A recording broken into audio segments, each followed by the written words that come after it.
How's it going, everybody? Welcome to a totally random live stream. Today, what we got going is we're both live first on YouTube and Twitch. So, hello everybody who joined in on Twitch. If it's your first time here, my name is Guillaume. I'm a live sound engineer that talk about console, anything that has to do with the world of live production, sound. You guys know the drill. If you're into that stuff, you know exactly what I'm talking about. Today on the menu, we got this lovely Dante card that I've been pushing from installing into that console. And today I decided to just pull the trigger on it. I wanted to do a video where I talk about how to choose a card, for your console, and it's just not gonna happen. I'm probably not gonna do it, and I don't want to feel the pressure of keep pushing stuff around, because I want to do a video where I say, oh, here's a Dante card, look at it, this is a Dante card. Because I want to show it like this for 5 seconds on the video, I'm not gonna install it into a console. But today we may face some problem that you may face choosing a Brooklyn 2 card to install into your console. Today we're gonna install it into that lovely Behringer Wing Compact, but the same rule that we're gonna tackle are gonna apply to every manufacturer who has a option for a Dante internal Brooklyn card, if what I say kind of makes sense. So basically, I just took off the card from that wonderful unit that I don't even know what this is. I got that as a deal on eBay. And this is just a holder for the card to connect, network to the... Can you guys see this? Maybe the front light is a little hard today. Random live stream, never ready with that stuff. So basically, this is just a adapter that has 2 network ports and has a holder for the Dante card. On it was this... Hold on, let me put it back in. On it was this Dante Brooklyn card, and because we have an internal slot inside the compact, I want to drop that one in. But there's always a but. That card, or that Brooklyn Dante card, may not be compatible with the internal of this console. I'll have to figure out if it is, and the only way to know if it's working or not is going to be to install it in the console. If it's not working, I'll need to take it out and maybe try it on a different brand of network board, because this thing, bi-amp system, I have no clue what that is, and I don't have the unit on the other side to talk to the card once it's on the holder. So this thing is pretty much useless to me. It's just a piece of red PC board that I can maybe salvage the connector on it. So there he goes. What I'm interested in is this. So if it's not working in the console, because I don't have a expansion card that is on the wing, as you can see right there, on the other side. Here is the expansion slot for the Wing Compact and any other Wing console. They all come by default with the W Live Play card, which is 2 SD card for recording. But I'm not interested in that. I want to have... Well, actually, I'm interested in that, so this is why I'm keeping it. But internally, we have another slot for a Dante card. If it's not working and I don't have the external Dante card, I will give that a try with that Yamaha expansion slot Dante card.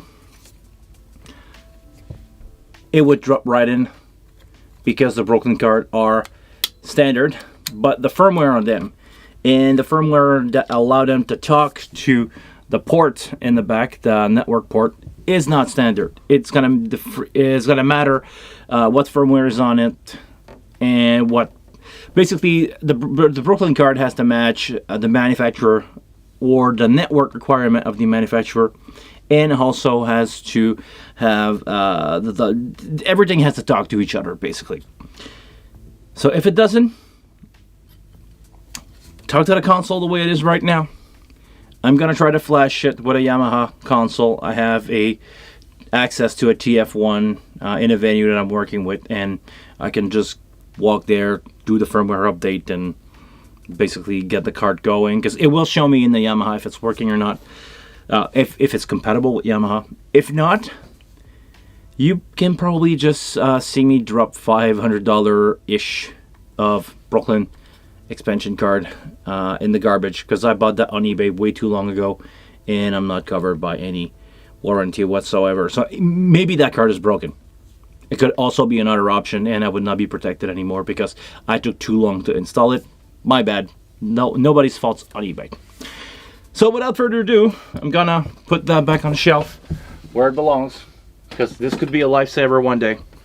We're gonna open up or change the camera angle, and we're gonna start to open up our lovely Wing Compact. I have a video where I fully cover how to install a Brooklyn 2 card inside those consoles, so I will not focus on that.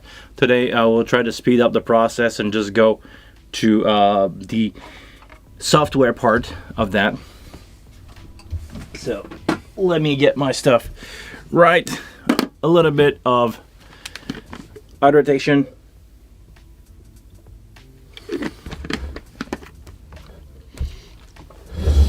I'm gonna put the card to the side. I'm gonna have my lovely, absolutely not sponsored bit kit by iFixit. I'm gonna use that for some of the screw, and that lovely adapter is gonna be useful for later for me to connect my laptop network to the back of the console, and maybe, or maybe not, seeing a Dante card. So let's put that on the side. Let's start with the screw on the side. There is 3 screw here. If I remember correctly, it's T8 or T10 torque. I have one of those somewhere. Torque. I believe it's this one. And this one is a little loose. How about this one? Nope. So torque 10 is going to be the bit that we need to use for this. And I know it's the same bit for all the screws all around the console. If I don't drop them on the floor, it should be an easy process. If I keep dropping those on the floor, it will not be an easy process. There we go. So 2 screw on the side. A couple more screw here at the front of the console, and I'm just going to do it like this. Starting from the bottom. Can I give you some kind of view here? There we go. So there's 5 screw here in the back.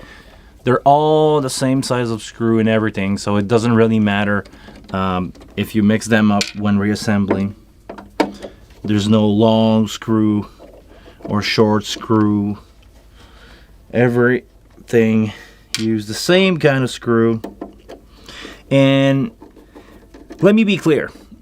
I've said that before, and I'm going to say it again. The operation that I'm doing here is voiding my warranty from manufacturer, because I'm opening up the console myself. I know what I'm doing, but I'm not qualified by Behringer. I'm not a certified technician by Behringer to open up these console and to do that. So it's voiding my warranty, basically.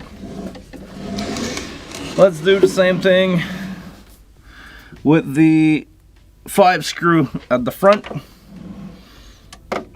They are basically under the console. I'm going to do that quickly. Are these not the same length? Hold on. Do we have different length of screws? Actually, we do. Okay, so don't mix up the screws from the front And I'm gonna use my screw tray here, not to mix them up. Oh, actually, I didn't know that. There will be 3, not 5 at the front. It's gonna be 3 screws. I didn't know they were shorter, so be aware. If you're doing this yourself, be aware that the front has shorter screw, and there might be a reason for that.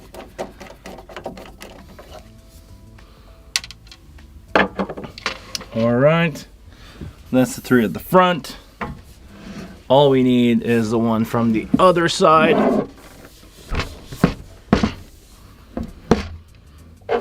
The 2 from the other side, and I make sure to not mix up my screws. We're gonna go with this one here at the back. And once we remove the last one, we should be able to open up the console. Again, like I previously said, I have a video covering in detail how to install physically the card in the console, so I don't want to spend too much time on this. Can I just open it up like this? Yes. It's not going to be ideal for you guys to see at all, but I don't want to take, again, too much chance of turning the console upside down. I don't have any foam or anything.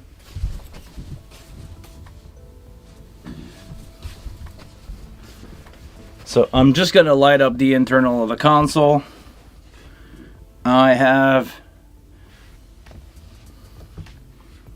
I show you guys? I don't want to break this thing. I have a video covering where to install that on the PC board. So that's good, that's in, and that's it. The console inside looks really good. Nothing much to talk about here. There's plenty of video, like I said, covering up the internal of the wing, so you don't need me to cover that one more time. Go see a lot of video. Go watch my video about that, actually. That's what I'm gonna say. Don't watch other people's video. Watch mine. Like, some people like to think that YouTube is if somebody is subscribed to your channel, if somebody's going away, he's gonna unsubscribe from your channel instead of growing his feed. That's not how things are working. So honestly, go check out other content creators than my stuff. I'm not the only one out there, and I don't have the question to all the answers. Go watch some other people's stuff and make yourself more knowledgeable than both of us, because you're listening to advice from me and from other creators. This is how I've learned. Watching other people make mistake, learning from those people's mistake, and at the end of the day, I understood more thing, and I spend more time than they did watching other content creator doing other stuff. And the more diverse your source of knowledge could be, the less chance of error or doing mistake you're gonna get in life. Not only true for live sound, but for, I believe, everything. Alright. Okay, this is not going that well because I didn't spend enough time grabbing my foam for my console and doing it the other way that I did the other one. So there we go. Am I scratching my console right now? That's about what I'm doing. Okay. Let me put that back on its feet, and we'll try to line up the back of the console better. Did it went away? This why it's okay. It slide out on the other side. But this is why I'm having a hard time. It's not square anymore because I didn't take time to line up the console. There we go. Feels so much better. Is it straight in the back? Looks like it. I can work from the side and putting screw back in. Anybody's watching this ever open up their console, let me know. I'd be curious to have your experience on that. I know some people did open up their wing, even if it's not recommended. Some people did. So always be careful if you're doing so. And I wonder if anybody had any problem like I am right now putting it back together. In my video when I first did it, I was using a foam, and I think I'm gonna go with that method again of flipping it almost upside down and make sure that the bottom is lining up. Okay, so this part here is lining up. This part here is lining up almost. So I'm gonna give that a try.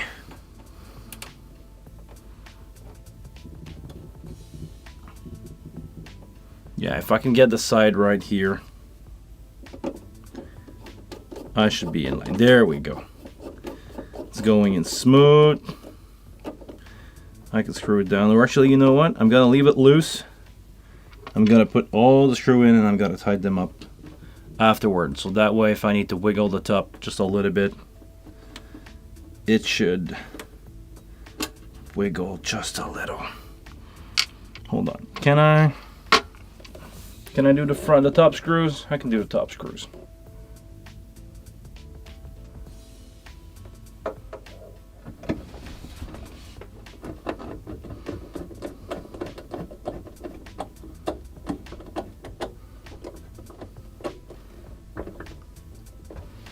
There we go. Doing the short one at the front.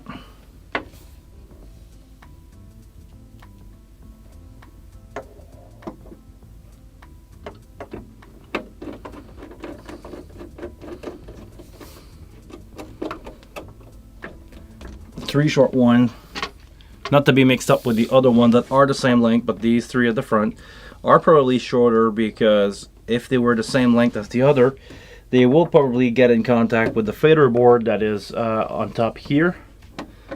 So this is probably the reason why those were just a tiny bit shorter. Okay, should I leave it there?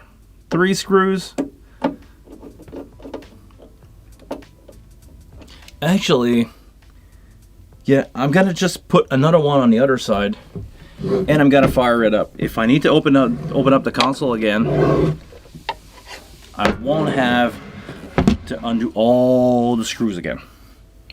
So I'm gonna go 1 at the front, 1 at the back on each side, and the 3 at the front, and that should do it, or be safe enough for me to fire up the console without breaking anything. And did I line up again? No, I'm not. Strange.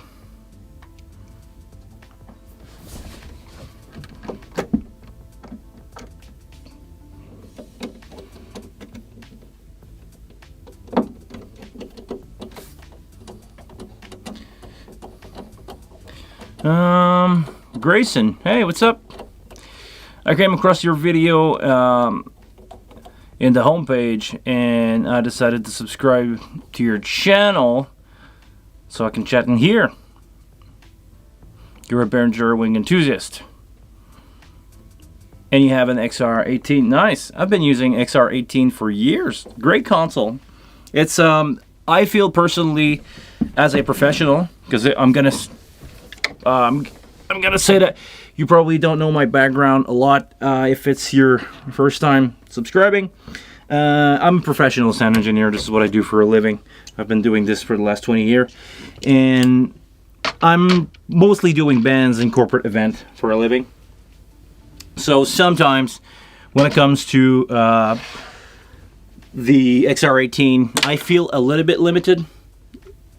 most of the time, in most situations, going to be fine for bands. But if you like to do, like, I like to do side chain on some stuff, and 18 input is a little on the short side for me. Most of the band that I'm mixing are closer to 40, 48 input total. So that's a little on the short side. Oh, we have a wing that is firing up. Maybe prematurely. We're gonna take a look at the setup. Internal Dante is gonna say none here. Internal module is gonna say none because it's not ready yet. I need to do one more thing before we can see the card, or see if we have a card. Let me firing it down again. We're gonna hold down utility.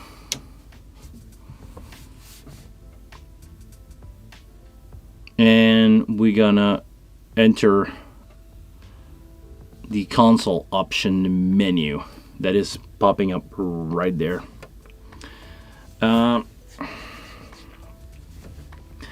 just gonna write down mod-Dante, and this, when I press apply, should tell the console that we have a Dante card internally. Maybe not. Maybe the one that I have is no good.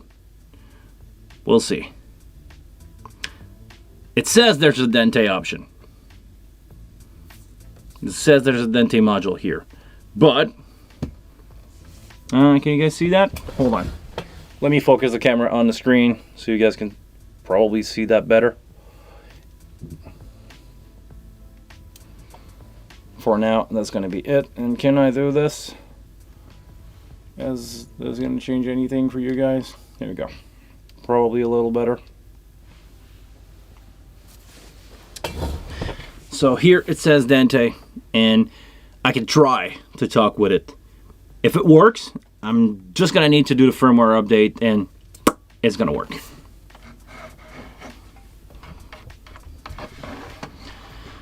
Let me see what's going on in the chat. Mr. Grayson.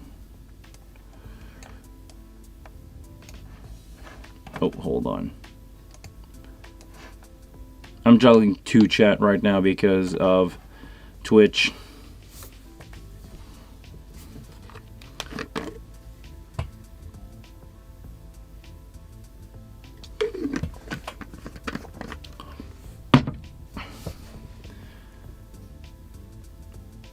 I've used the Behringer XR18 as an audio interface and use the expander for my voice when chatting on Team Zoom. Yes, having DSP is great, man. I do a lot of live stream stuff with the XR18, and it's awesome for that. It's just enough to, you know, get going. You can do a bunch of microphone. You can do all the process that you need for a single mic to sound fine. And after that, you can do some, you know, bus processing, main bus processing to send that loudly into a live stream. And yeah, great. It can do it. It can do it really well. Second comment is I prefer to go with the wing rack and use wing edit due to the advanced processing. Currently using Linux. Okay, I never tried wing edit on Linux. I actually at some point plan to have maybe something like a Raspberry Pi in a rack and having wing edit on hand if I ever need it. But I'll be honest and say that even if I have a rack on its way, because as of right now I'm owning a full size 2 compact that are on a tour with a couple of Midas DL 221 and 231, and the rack is gonna be my, you know, my bar gig setup. I'm gonna limit the band to use 24 input plus USB, so it should give me more than enough to do that. I'm probably gonna need to add another rack, so I have a DL8 around. Probably gonna use the DL8 with the wing rack. And I'm debating if I should just get my laptop and mix with Wing Edit or using an iPad. I'm probably going to do a video soon where I explain why I don't want to mix with iPad anymore. Because, hey, what's up, Charlie? I'm tired of being pushed around.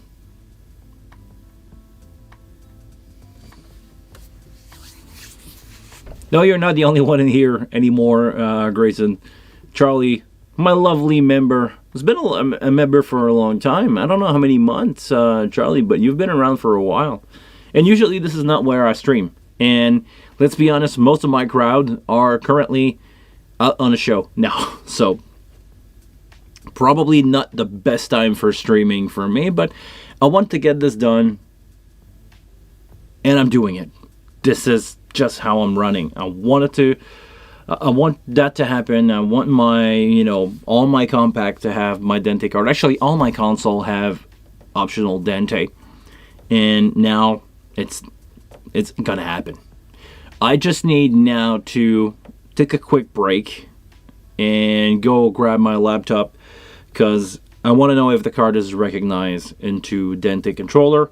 I'm gonna just drop my laptop here for a second, and we'll try to mess around with these. These live stream, the random live stream are random. Don't expect anything, if any. Don't expect anything from me in those live streams. I do not guarantee quality of shows. I'm here to answer questions, and I basically fire those up when I need to do something that I believe will be interesting for some people to watch. But no guarantee on the quality of content here.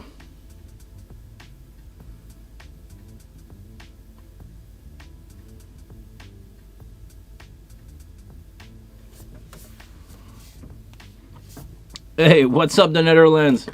Good to see you, man.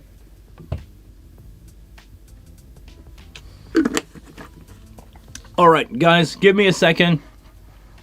I'm gonna put the pause tech problem screen for a few seconds. Just gonna grab my laptop, and I'll be back in a few seconds.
All right, we're back, and I just plug that cable in the back of the wing. Gotta fire up my laptop. Hold on. Just want to make sure that there's nothing on that screen that you should not see, and password and stuff like that. All right, no, it's It's safe. Nothing that not there is there anything that I need to see that you guys should not see. But you know, maybe I don't want to show my accountant software straight out. All right.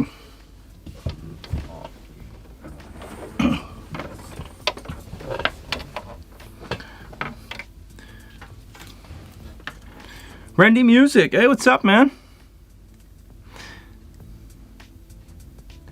You're in the US and still waiting to get a Dante module for your compact? Actually, I didn't wait. I went the eBay route, buying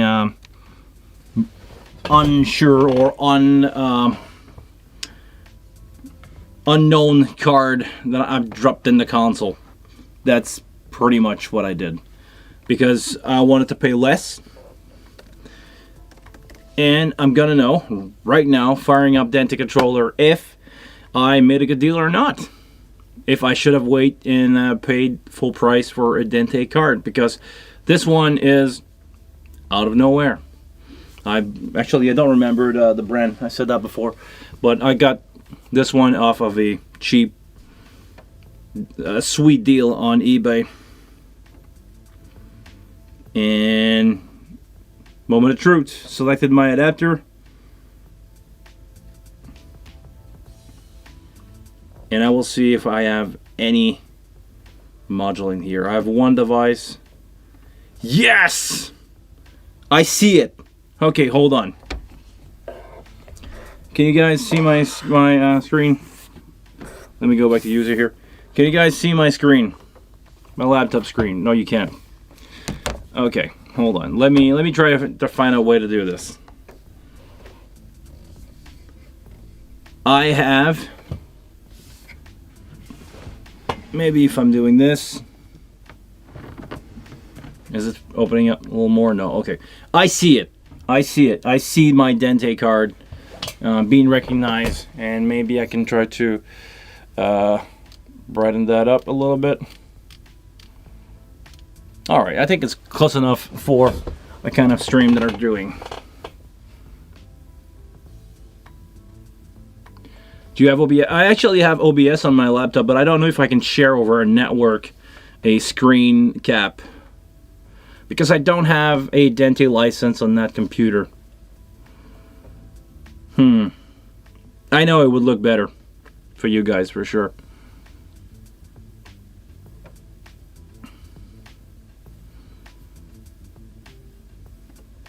If I fire up OBS, is there a way to output that to a local?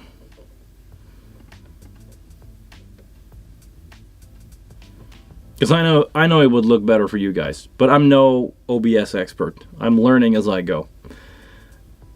Hold on. Just want to make sure this is not a client logo inside of OBS. Just gonna remove that. All right. Is there a way to do a screen cap in? Can I do a screen share in Mac OS?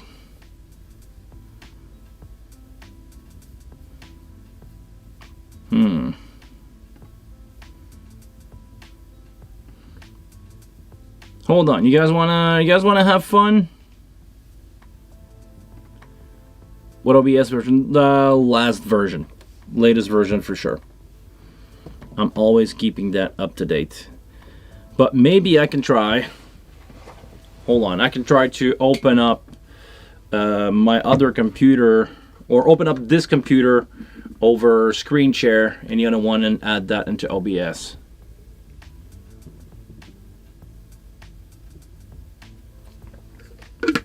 I can do a capture in OBS, sure. But I don't know if I can send it to my streaming computer that is over there. The one from my desktop. That's gonna be the tricky part. Hold on, let me try something.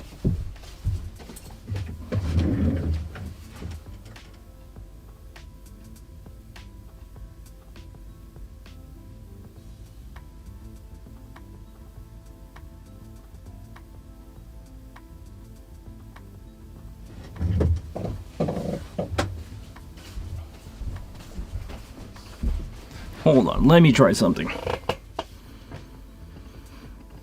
Over my network. Maybe I can try to open that. I see my MacBook. I see my Mac Studio. Maybe I can try to share that screen.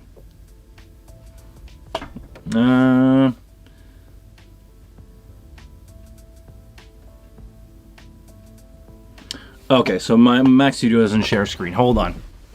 We'll get this.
Alright.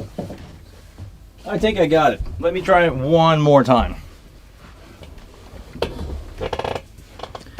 Let me try this one more time. Because I would love to show you guys how to do this.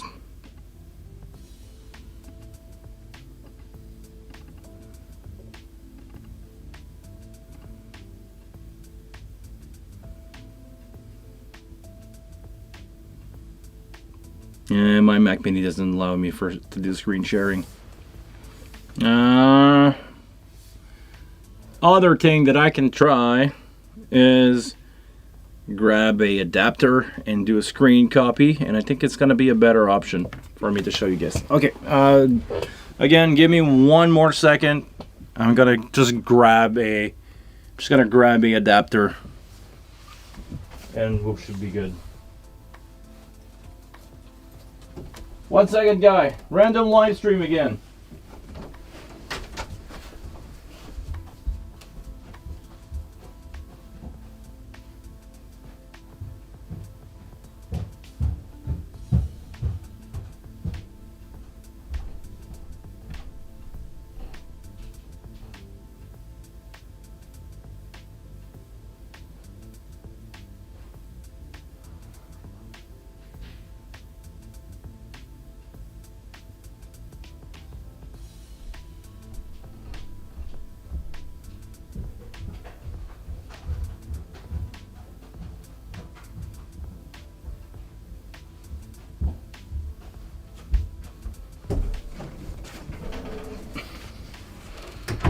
There we go. Take a look at this. Shoop, that's gone. It's gonna go in USB right there.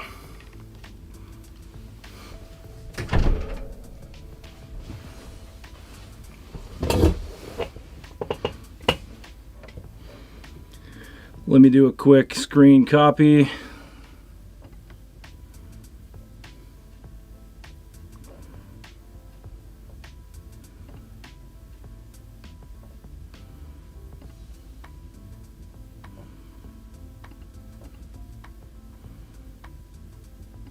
Mirror built-in display.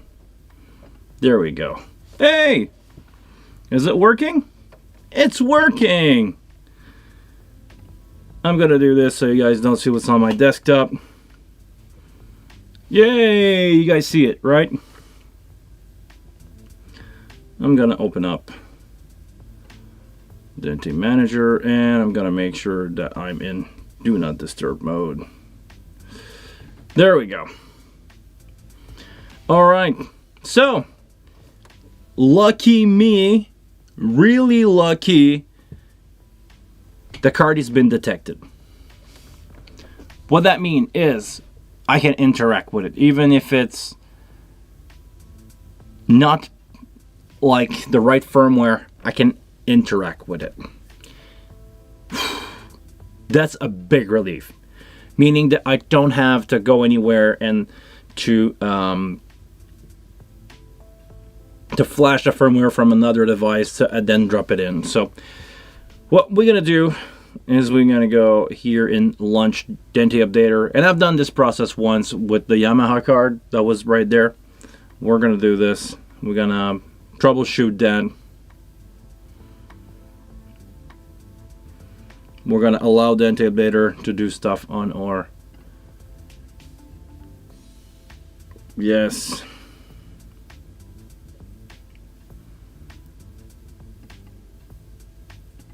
up to date, consult manufacturer.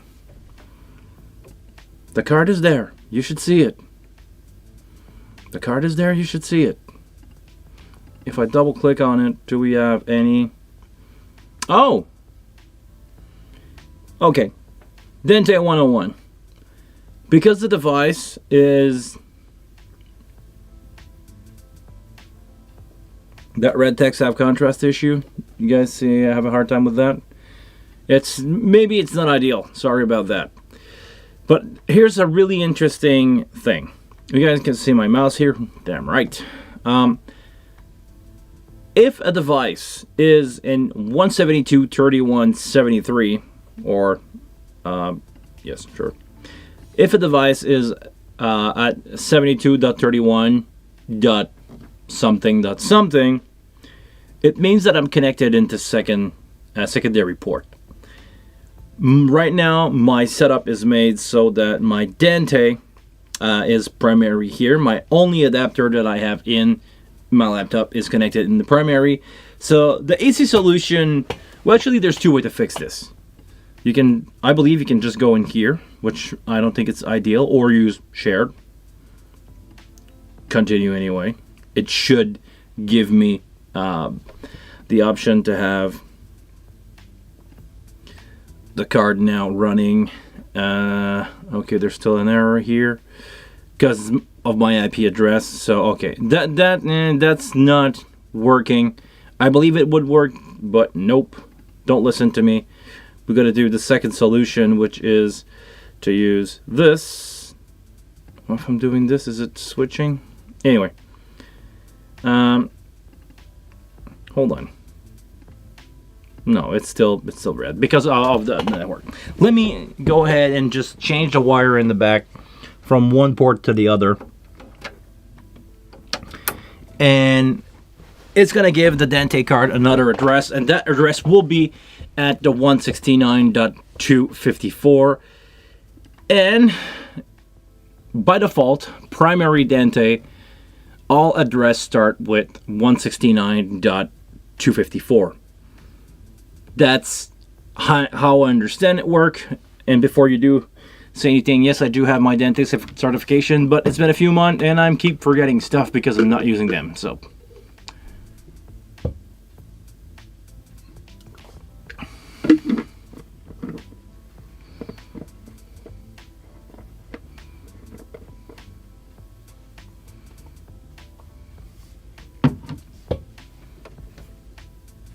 have a lot of network experience with Cisco CompTIA network. Okay, so maybe it's a good thing you're here, man. Maybe you can help me out with a couple of things.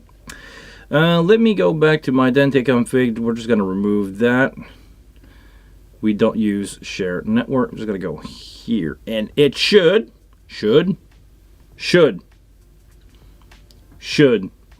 give me access to that Dante card. If it doesn't,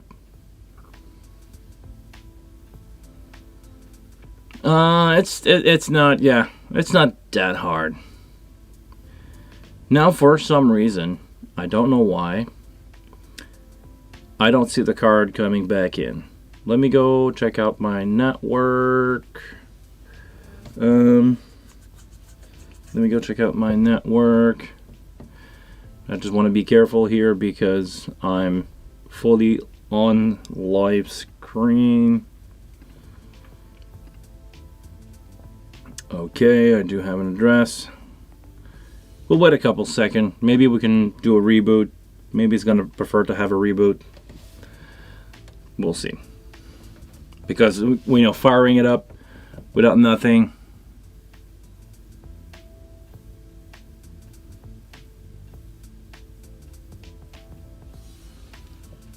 There's some advanced setup that are difficult to set up like mine. Yeah, what do you got, Charlie? I'm curious to ask. We'll do a reboot. Sometimes doing a power cycle is going to help a lot. And maybe because there was nothing in the primary port, it didn't like it. So let me move my laptop out of the way. Let me make sure that the wing's firing up. It did. Set up Dante card. It's there. All right. We're gonna wait a few seconds. Primary on my laptop, as you can see in the bottom, just turned green.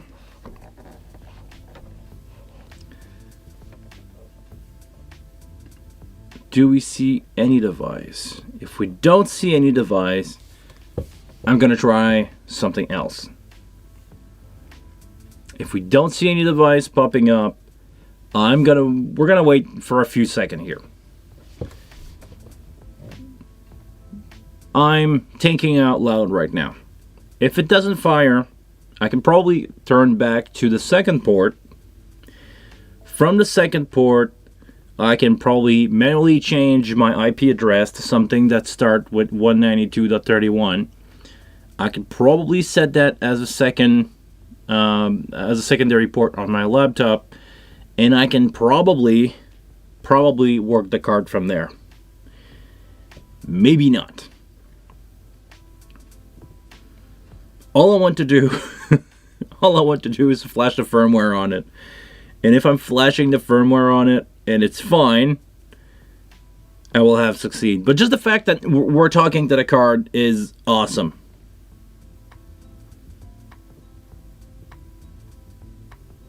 So, all right. I don't think. Let's go with none. Let's go with here. I don't think that card's going to answer. Maybe because it's on a static IP and I have no way of knowing what's the static IP on that card would be. The secondary was probably not used. So this is why it defaults to a secondary port. Okay, we're going to try that. Let me make sure that it's the cable is all the way in on the console. Yes, it is. So, okay, so it doesn't work with the secondary, or the primary port. Let's go secondary here. We should see it eventually popping up in here at some point. And we can probably try to switch the IP address on my little dongle here. And maybe we can make it work.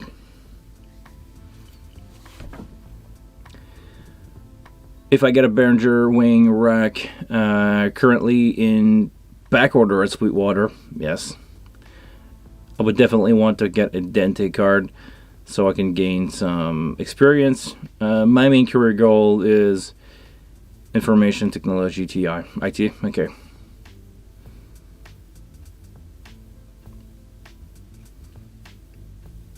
Might have missed it, but do you guys have DVS running? Top 1 DVS running. You could check the box to share a Dante device. I don't have DVS running right now, but it should in Dante controller. I should see it even if I don't have DVS. Is my understanding. Maybe I'm wrong. Maybe I don't have the right adapter. I think I do, but maybe I don't. Maybe I can Actually, you know what? Let me try something. I'm going to go back into the primary, or which I believe is primary port, and I'm just going to unplug my adapter here because it fire up as that card, as something, and I'm just gonna plug it back in and see if there's anything happening. See it disappear from the list.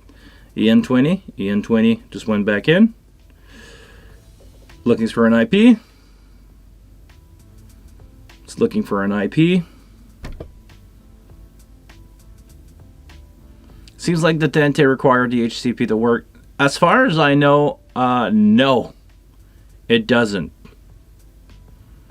As far as I know. Alright, do we see the device?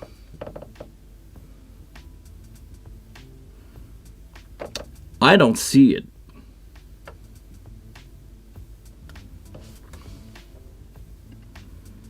Am I still in share? Yes. I don't want to be in share. Not for now. I still see 0 device.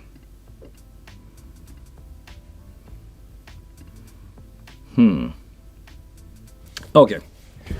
We're going to do the process again. I'm going to change the port in the back. Unplug the dongle from my laptop. We're going to plug it back in. I like to change the port from time to time, you know, back and forth. Sometimes. There we go.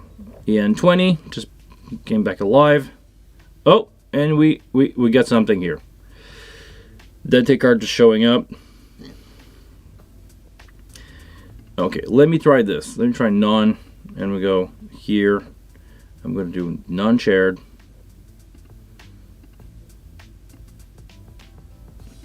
No primary, secondary.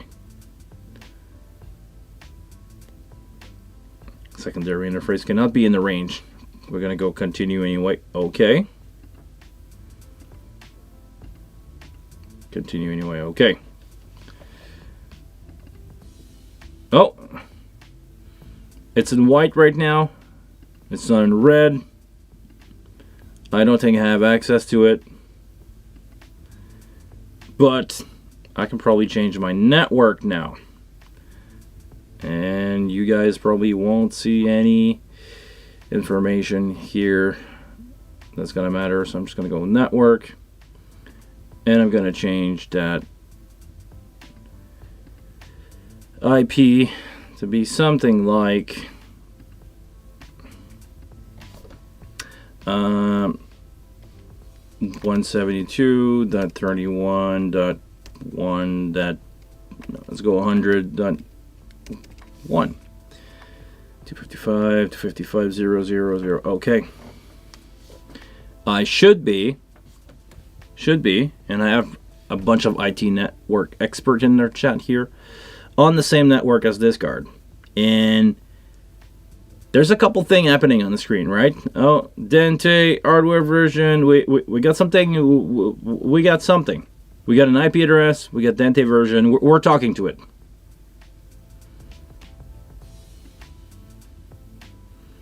All right. Took us a while, but we're getting there.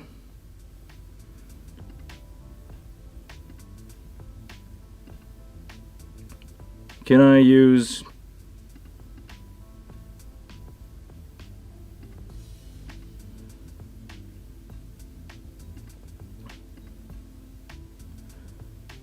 Let me try this. All right. Does it make sense for you guys? So far, we're talking to it into the secondary port. Primary doesn't do anything, but I believe we're fine. I believe we can talk to it in the Dante controller. Okay, let me try this again.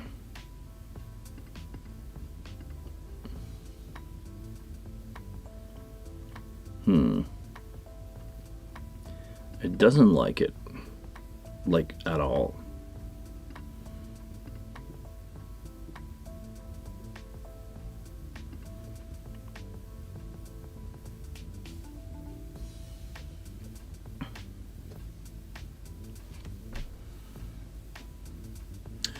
What are you guys' opinion on this?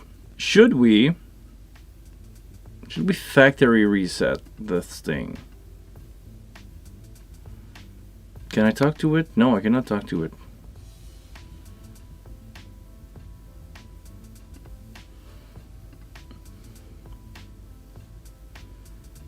BIOM system, blah blah blah, that's good. Latency, no receiver connected, it's fine. I cannot. Okay, I can rename the device. Encoding, that's good. Unicast enable, blah blah blah. What's up, Pancho? Device config. I'm here, network config. Can I change anything? Can we? What do you think happened if I clear config? Am I just gonna lose it? What do you think? Like I said, it's been a while since I did my audio training. Right now it's in redundancy. Can I give it an IP in primary? I think I can do that. I can go 169.254.100.69 or 169 just for fun. 255.255.0, or should I go just 255? Oh no, let's go 255.0.0. I was about going maybe into 00, and if I'm right, anybody please stop me now before it's too late. If I press apply and reboot, I should have an IP address in the primary here. And secondary is still to default.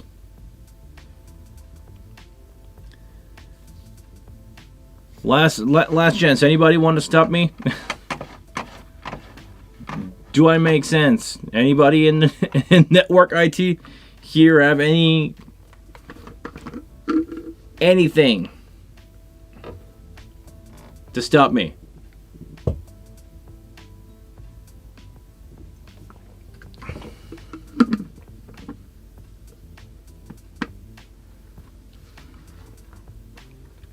Where the card is connected to, and where is the computer connected to?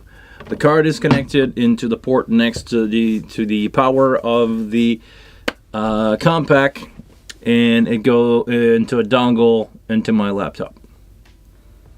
That's where it is, Charlie. My laptop here,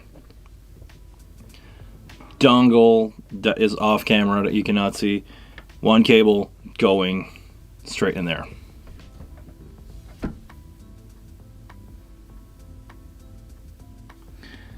I would try the 192.168.200.x. That word that may not be used. Yes, but the default primary stuff on Dante is 169.254. So this is why I'm debating. This is why I'm debating if I should put it like that. Okay, I can still talk to it into port B, so I don't think there's any reason why it should not talk to it if I just reset the primary. Because right now,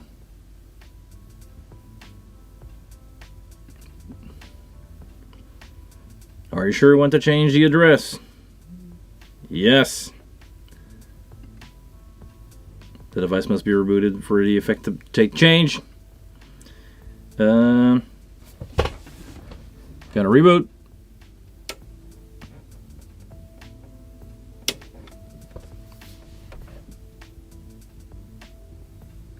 You shouldn't need to apply if you are connected directly unless your network adapter has it to manual IP. Right now it's set as manual IP.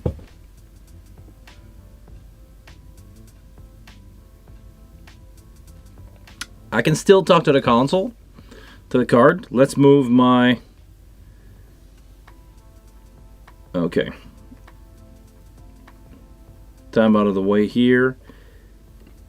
Primary is down, but the IP seemed to have stick. So I can probably connect that port now, and I can probably get it to talk to the console, even if I have an error that I'm not on the right IP, because my dongle is set manually right now to the secondary port.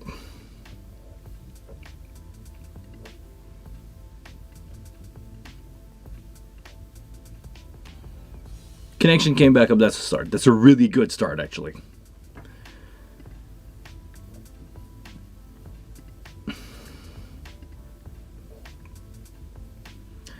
I can probably change that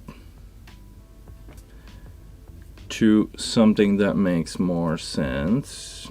Hold on. If I go network here and I change that actually back to default, it's going to error out looking for a DHCP server.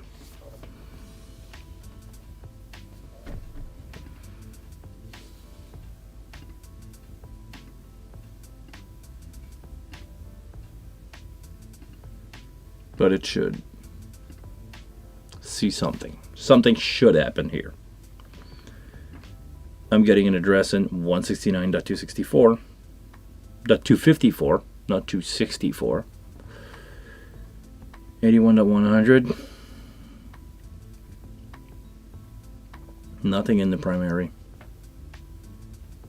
Nothing in the primary. Okay, so primary port is not responding on that card. Let me plug back in secondary port. And strangely enough, it doesn't change the IP to 172.31. That's weird. Because I believe it should. If I go second, none.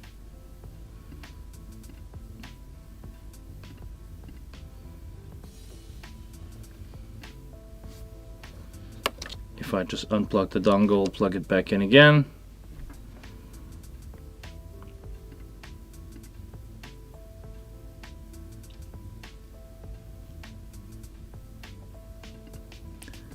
Want that as a secondary. Okay.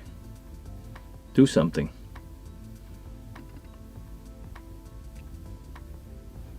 Do something.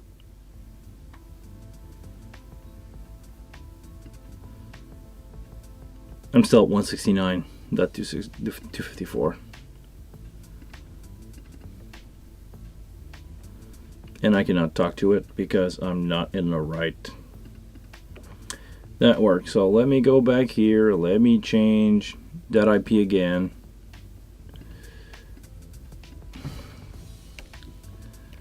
(172.31.1.100).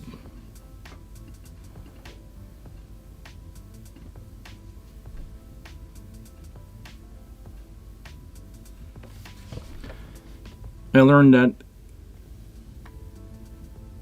API PA is used for temporary setup. 169.264 is only useful for troubleshooting scenario where the HCP server is malfunctioning. There is no DHCP server on that setup right now.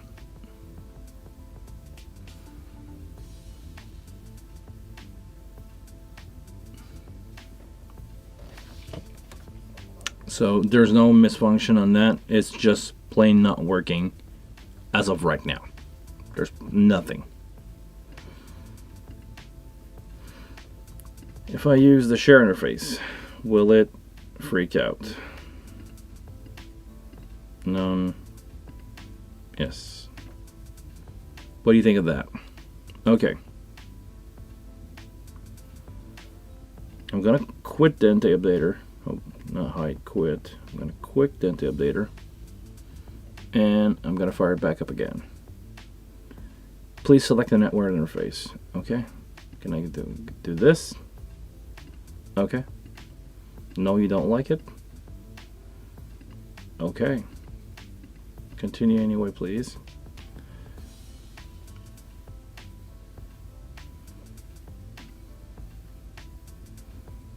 Can I fire up Dante Updater? Okay. Notifies. Come on.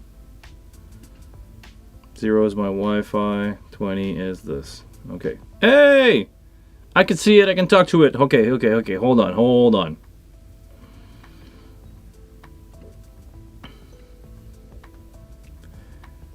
Update available? Sure. I want to update that thing. Imported firmware? No. I want library. I want wing. Behringer wing. We're running a Brooklyn 2 card, not a Brooklyn 3. So I believe this is the one that I need. Copy to local. Actually, I can delete those files. And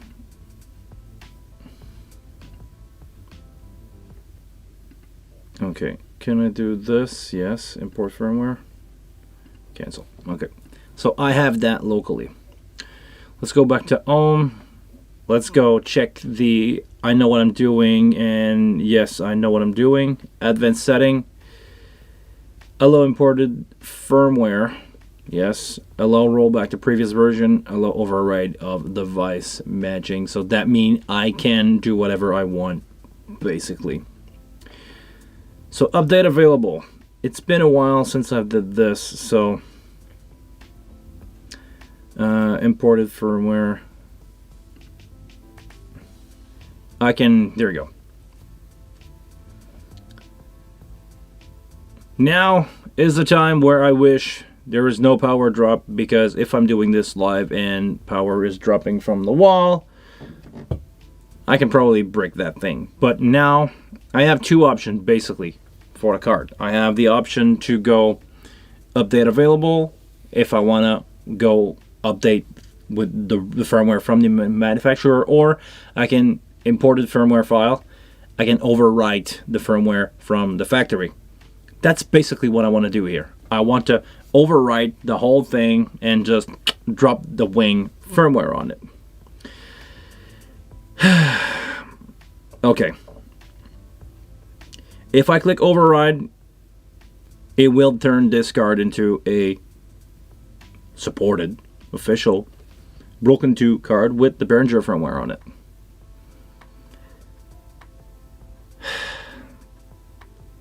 Let's go and hope that everything goes well.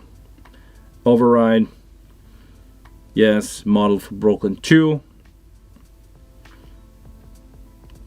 Warning, you will change your manufacturer from null to Behringer. Yes, overriding manufacturer may result in your device becoming unusable. Ensure the firmware is compatible. Well, it's actually inside of a wing right now, and I know that I'm using a Brooklyn 2 card with the Brooklyn 2 firmware, not the Brooklyn 3 firmware, which is the other firmware available. So if I click continue, it should go. Continue. I understand that audio will be interrupted. Update now. Failed. Okay, why has it failed? Okay, why did it fail?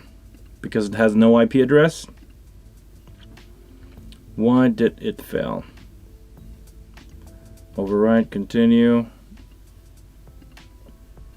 Because I need to connect into primary for that to work? Or do I need to do anything else?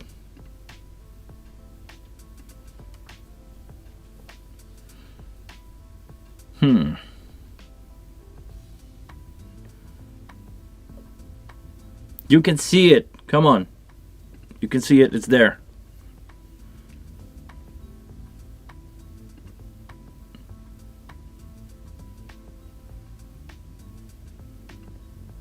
Is there anything? Yeah, no subscription, no subscription. Okay. Is there anything that I need to do?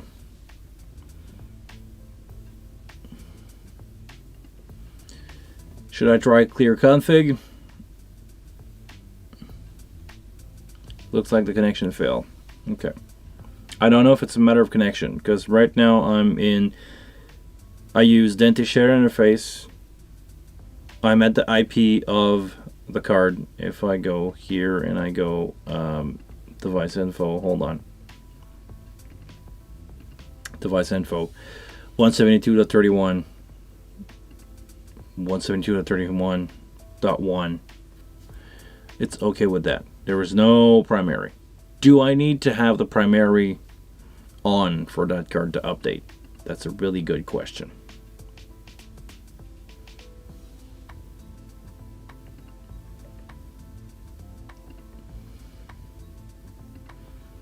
IP address 000. It should not matter. You can talk to it. You can talk to it over. You can definitely talk to it. There you go. I can change the name of it if I want to. Let's call it wing. New wing compact. New wing compact card. There you go. Apply. Oh, apply. Yes. I can talk to it.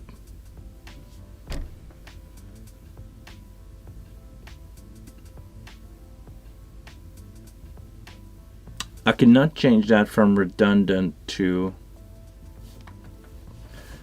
let's say, switch mode.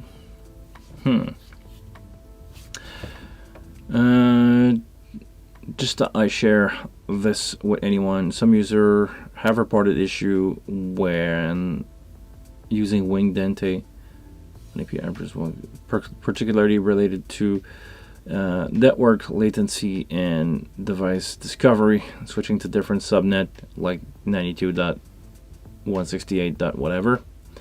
I can resolve those problems. Okay, well I can give it a try, but I don't think it's going to do anything. Let's go with 192.168.2, which is not my home network, .69 for you. There we go. And I can apply that, yes. It needs to be reboot. It doesn't want to reboot. Okay. I can probably reset the device again manually, which is basically shutting down my console. I could do that. And while I leave it for a second, I can go back into my network adapter. I can go detail, TCP/IP, change that from manually to go 169.168.2.101. There you go. And if I fire that back up,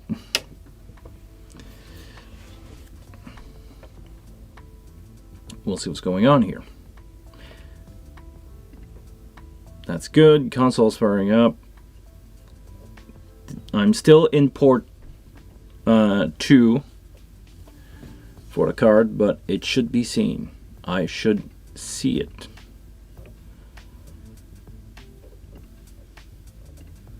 What about Dante Updater? What do you see? Nothing?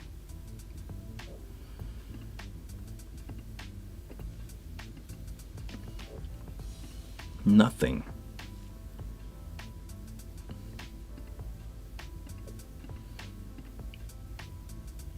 I don't like the fact that I cannot see the card anymore.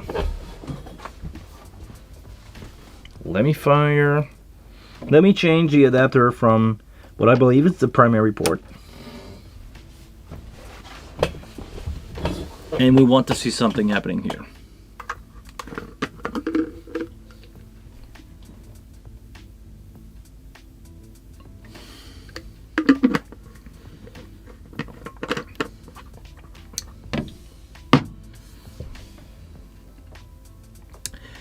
Sweet nothing, huh?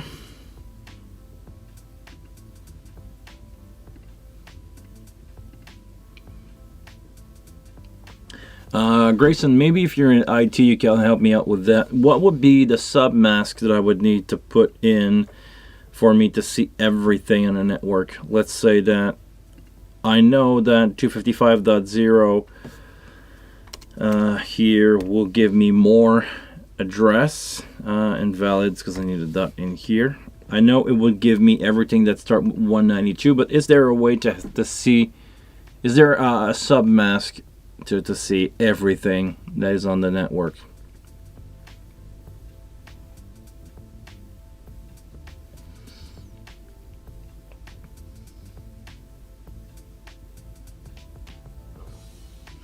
Okay, so nothing happening here. Hold on. Let me change that to back to DHCP. Detail. Let's go here. DHCP. And we'll see what's going to happen. Maybe I'll see something. Maybe I won't.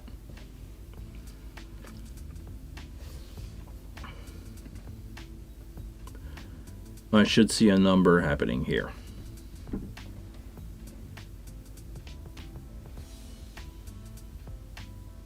$169, $254.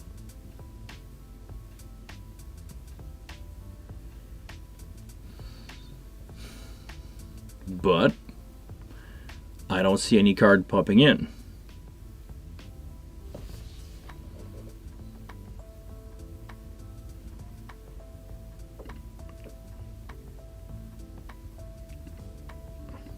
Now I'm into here.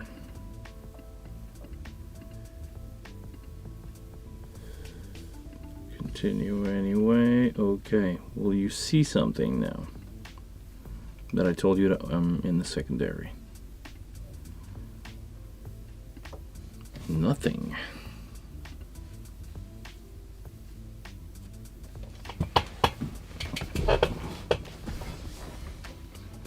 Okay, nothing happening. Let me put you back into secondary.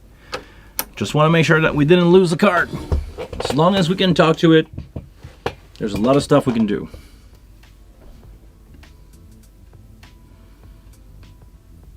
All right.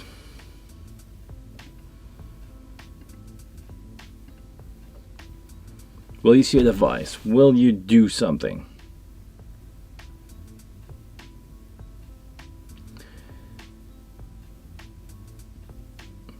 Your Dante card must be the same network. Must be in the same network as the submask. Yeah, no. Subnet mask, sorry. But I got nothing. And it doesn't have an IP. And when I give it an IP, hold on. Don't want to use shared network, shared interface. Continue anyway. Okay.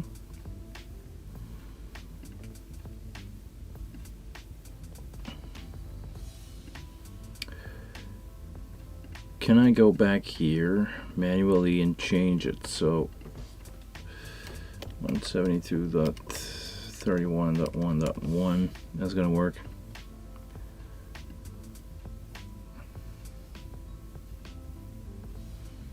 Do I see it or did I lost it?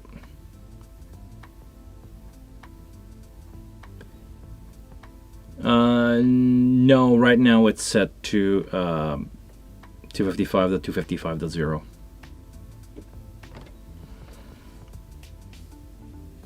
But now I'm back in the what I believe is a secondary port.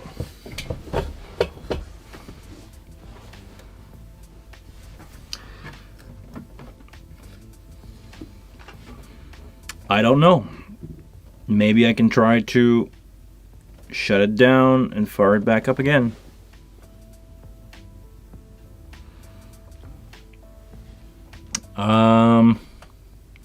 I didn't check the setting in the wing compact, but I don't think it should have any influence on what we're doing now.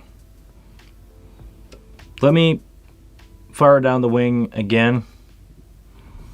We're gonna wait a few seconds, then we're gonna fire it back up. maybe we can take a look at the wing. I don't think, basically my understanding of the network is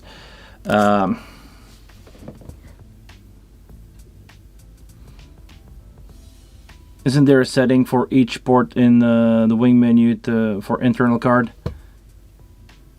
What? I don't think so.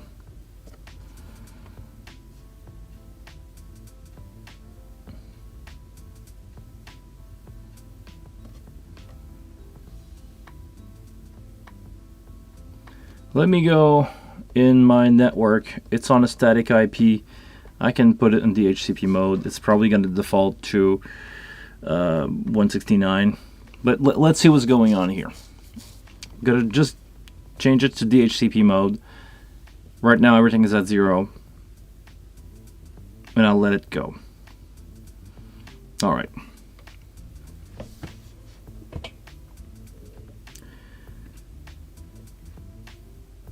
What's freaking me now is I don't see the card anymore.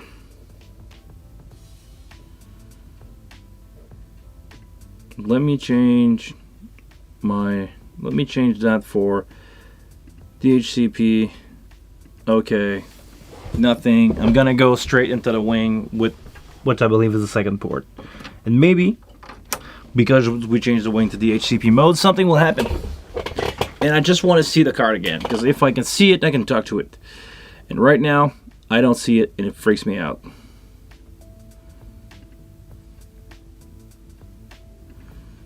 I should be in primary.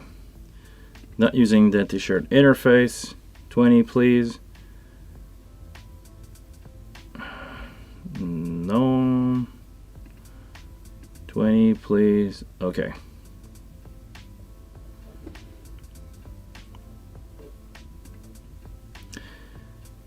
.254, 169.254 self-assigned IP. Okay, good. Now I can try the terminal and try to ping the console. So we'll go ping 169.254. What is the wing? 23.230. That's the console. Right now I cannot talk to the console. That's weird. I should be able to ping the console, right?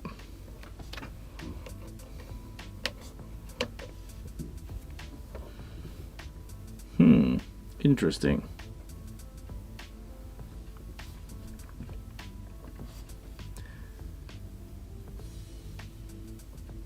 Still nothing, still nothing.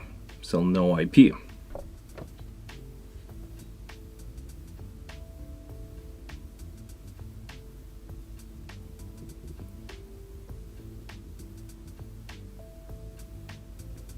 Okay. Do we have something happen? No. No. Nothing.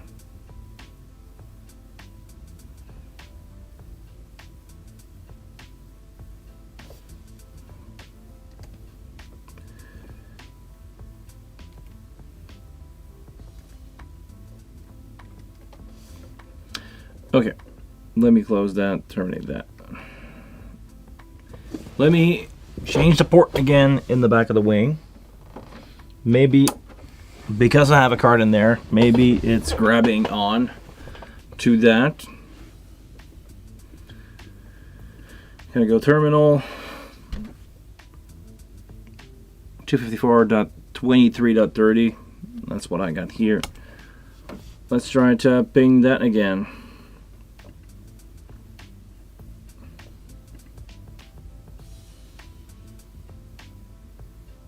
Nothing, nothing, nothing, nothing, nothing.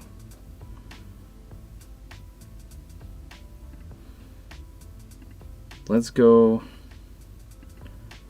with 20 here in the secondary port. Do we see the card? Because I don't see the card anymore. So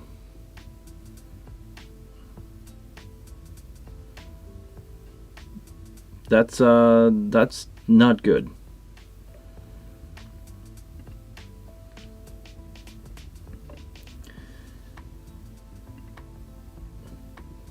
I cannot ping the console either.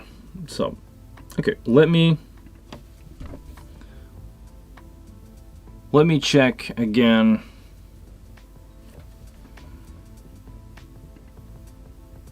If I go shared interface, for some reason, maybe it's gonna do something.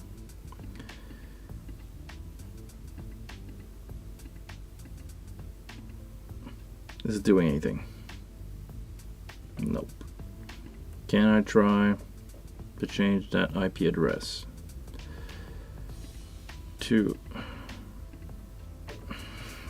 172.31.100.1?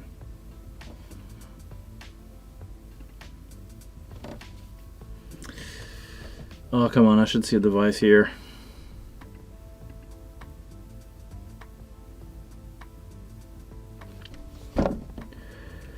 Do I see it in Dante controller? Nope. Or Dante updater, should I say? Nope. Nothing.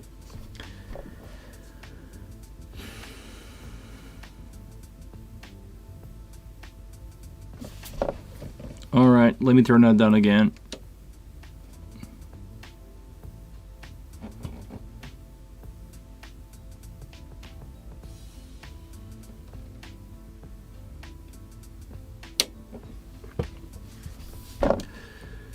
Hours an hour of fun, isn't it?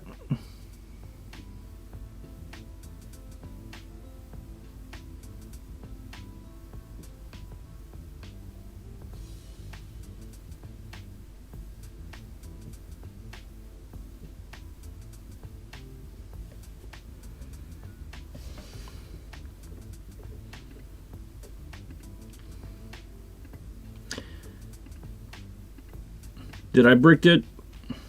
Maybe.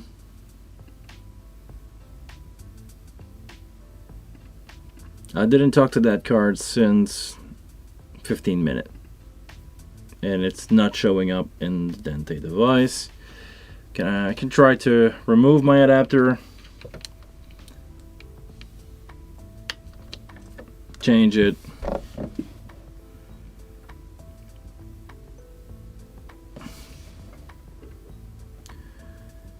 That's, no, I want that to be not shared. There we go.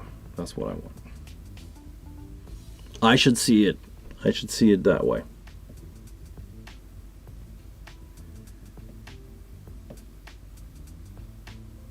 Oh! I see it.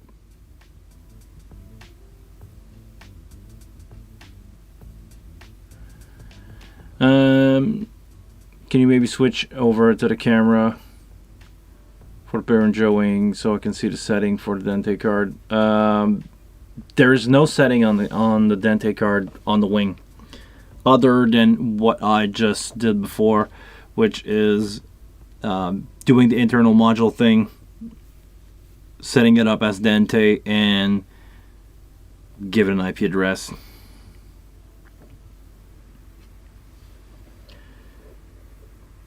Actually, no, and you cannot give it an IP address from there. Okay.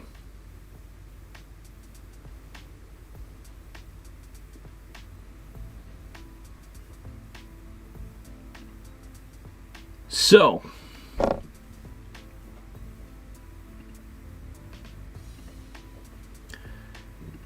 it's there. Can I do the overwrite on the firmware? I don't think I will because I still have an IP of 0 in the primary. Continue.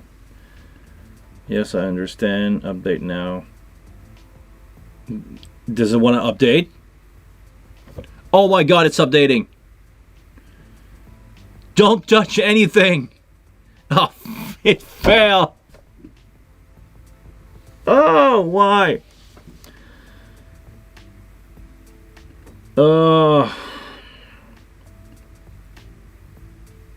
Yes. No. It says ready for update here.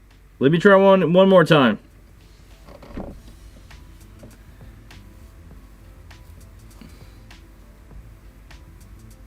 Oh, it's moving. Don't touch anything. It's going.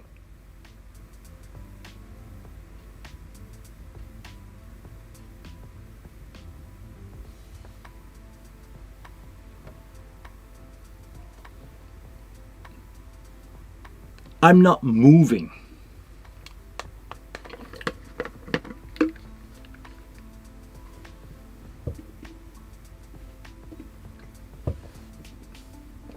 Literally, there's progress. I mean, there's a progress bar going, and I'm not touching my laptop. I'm not moving that table. Nothing. I try not to breathe too hard. Cross your finger, guys.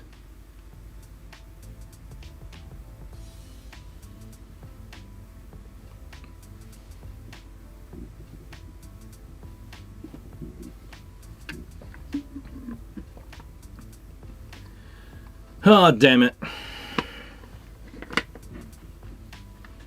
Okay.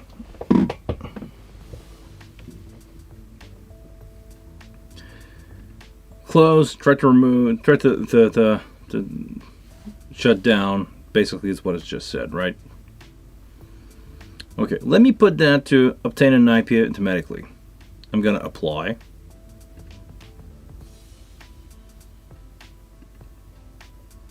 Device must be rebooted to have an IP. I don't want to tell it what IP it is. It should go by default. We all agree with that. Let me turn it down. Let me change the cable just for fun.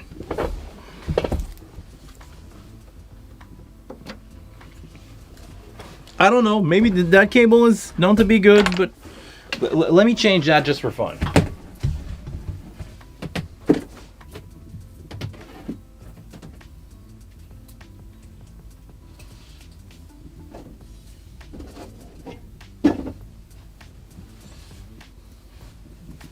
Instead of the blue one, instead of the green one, we'll go with the blue one.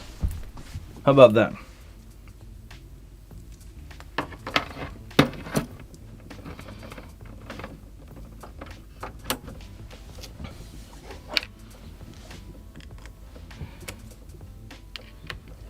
Hold on. Wait for me, guys. I'll be back.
Something happened.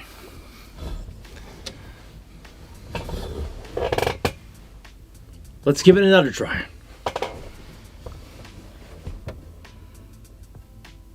Dongle is seen.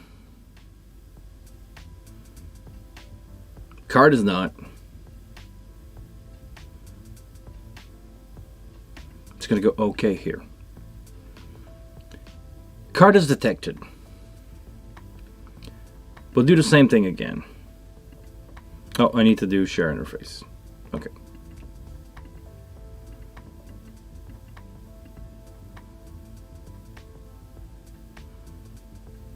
As long as I can see it from time to time, I feel really good about it.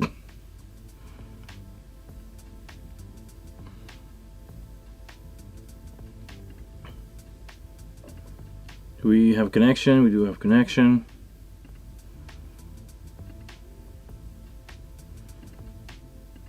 Share interface. Okay.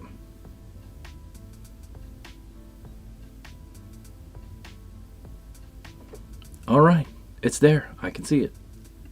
Can I do this? Please select the network interface. It doesn't like that. Okay. Oh, come on. Continue anyway. Thank you. Now, is it going to see it? Yes. Okay, it's seeing it. We're good. Take 27. Dante updater. Let me restart Dante Updater.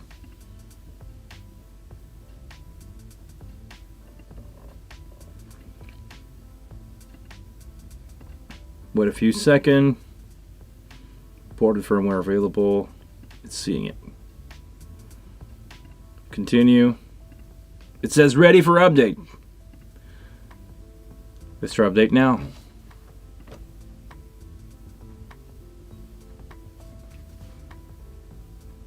Progress bar.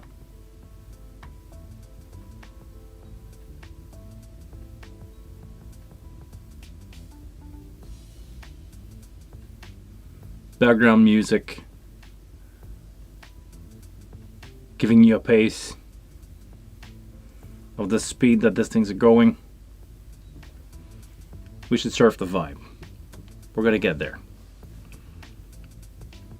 Takes as much time as you want. And I don't remember where it stopped last time.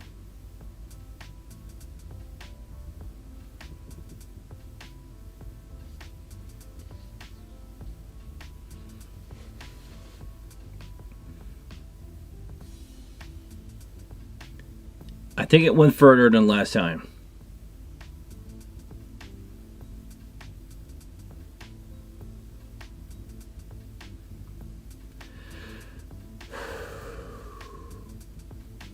I'm so stressed out.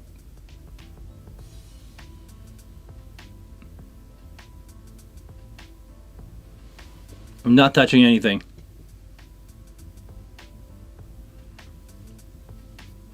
I'm so stressed out. Because it doesn't mean if it goes to the end that it cannot fail. We have to give it the option to fail.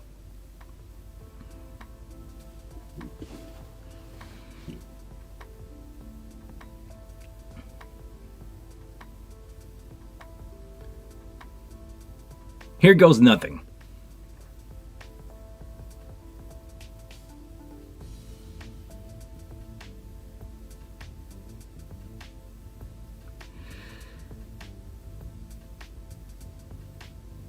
Did it say succeed?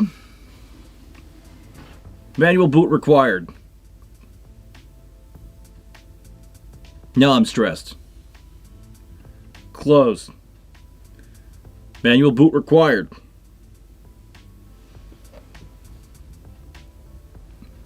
Let's turn it down.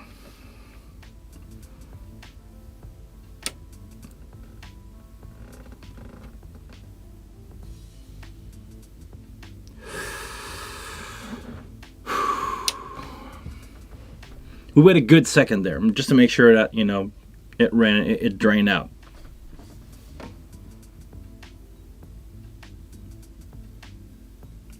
Give it some time. Give it some time.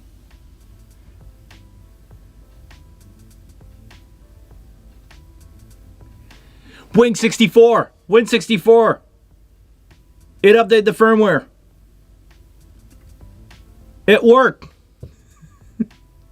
It freaking worked. Hold on, hold on. It freaking worked. Oh.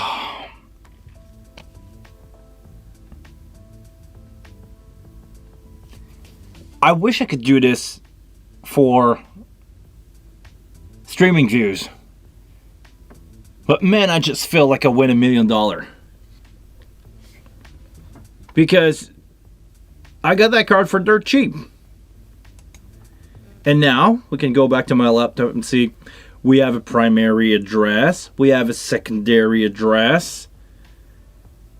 169 dot something. Let me change that back to where it's just going to be a default address by DHCP. All right. Oh, man.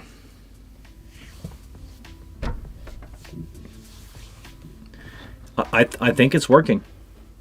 I really think it's working. Let me change my screen quickly, and I'm going to fire up DVS.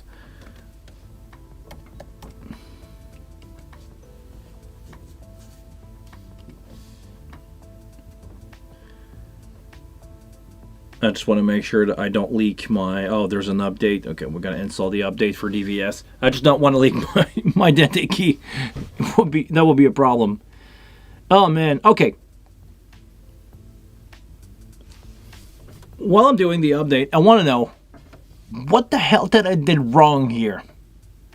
Why did it took like 5 take just to talk to it, and then see the card happening, and then failed like 3 times, and finally it's working. Grayson, you're in IT, dude, or Charlie, or whoever's got information. Why? Tell me I don't think so, to be honest, Pancho. I don't think that it's a bad cable. That cable's probably good. Maybe a bad cable. Maybe that's what it is. I'm gonna test that cable later. If it's not good, I'm just gonna chop it. I'm gonna put some new RJ45 on it. I'm always in need of patch cable. That's a 10-footer. I can probably make it 2 5-footer and call it a day. But man, why?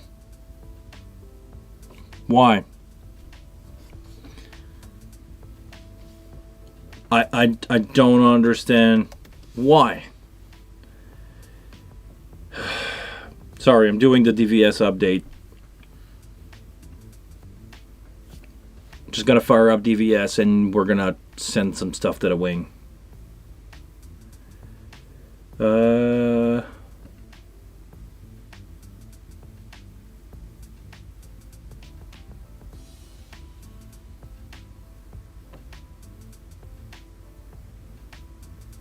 Okay, hold on. DVS require me to reboot. Or doesn't. Okay, hold on. I'm just going to reboot DVS. Or I'm going to reboot just because of DVS. That reminds me of the OSI model. Always come up with the physical layer first, and then working up the network layer. I'm not sure I understand what that means.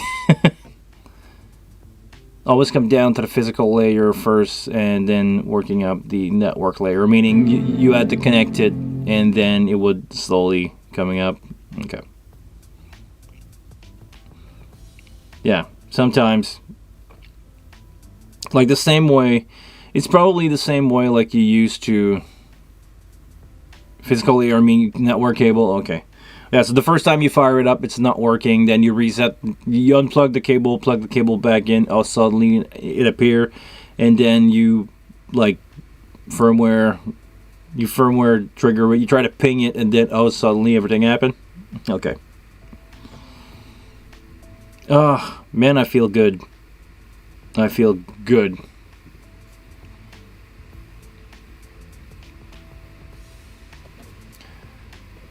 That's not the stream I wanted to make.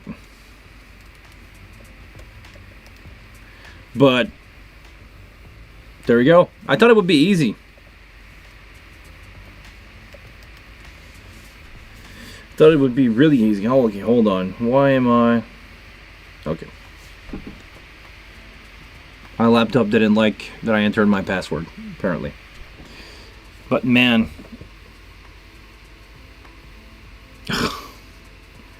Why? Why did I have to do it 3 times with 3 different cables for it to work? And I still don't know if it worked, but I mean the fact that it says Behringer 64 on it, the firmware is updated. It feels like it's gonna work. Reminds me of setting up 2 network interface on my computer. Okay. Do you, Charlie? Do you have 2?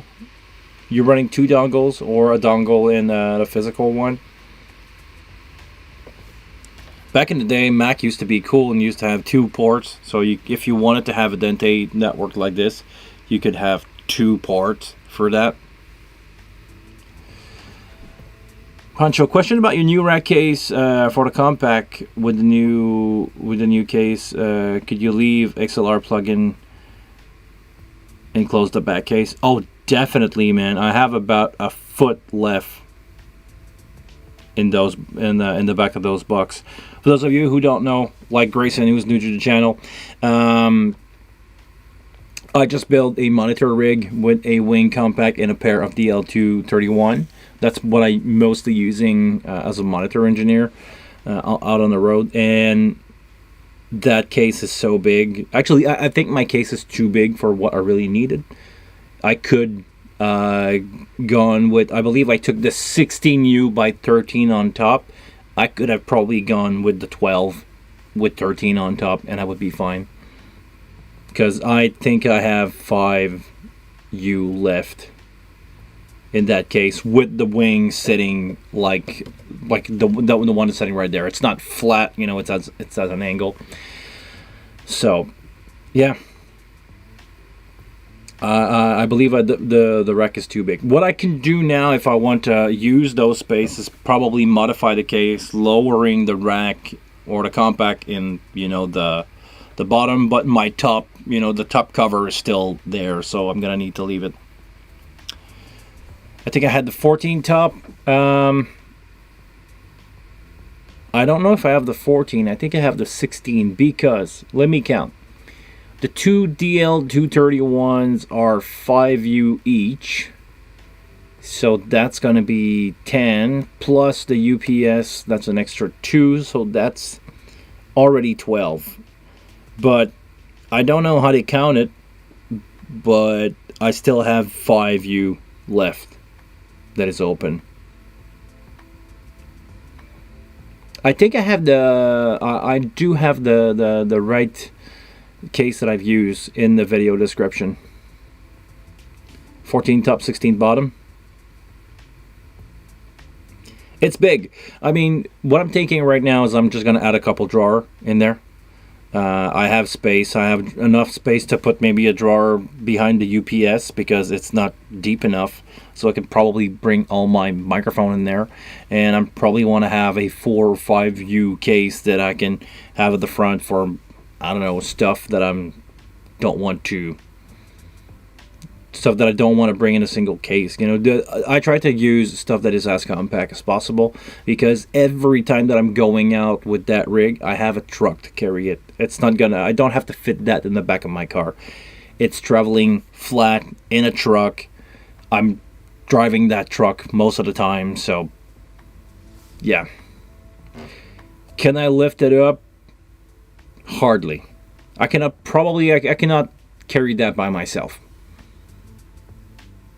I can push it up a ramp of a truck, definitely done that, but yeah, it's a two guy case. It's a little too big, but there are many options in the standard case. It's a little too big, yes. If I can get like 4, I don't know how to count it, because if you ask me 16 plus whatever, it's going to be total 16, and you have to figure out, you know, the height for the case, for the console on top of the case.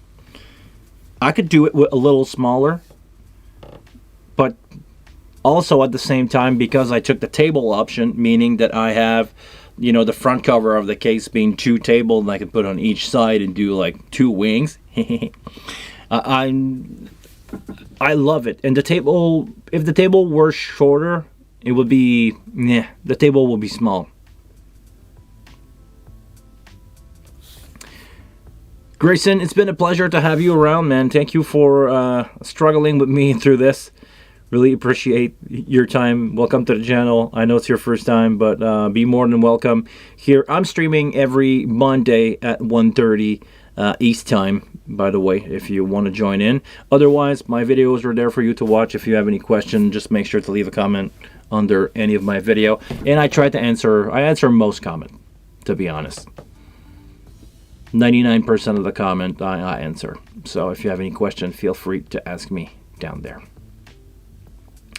But yeah, stairs, let's be honest, stairs is not really an issue for me. in the sense of where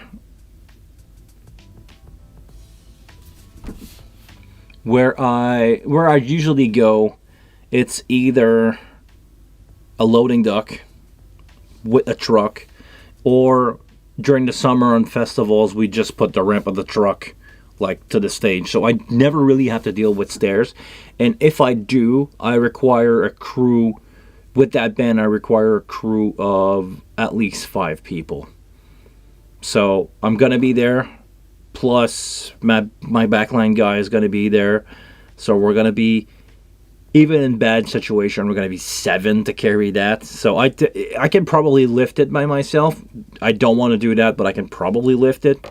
So if we're 5 to 7 guy, and maybe more, because if somebody from the band is there, I can always ask, 5 to 7 guy, we can definitely put that on stage in and out. So should never be an issue. Should. I've been in a situation where I have to load everything into really small elevator. A wheelchair elevator. Those situation, you go one case at a time, and what can go to the, you use ramp.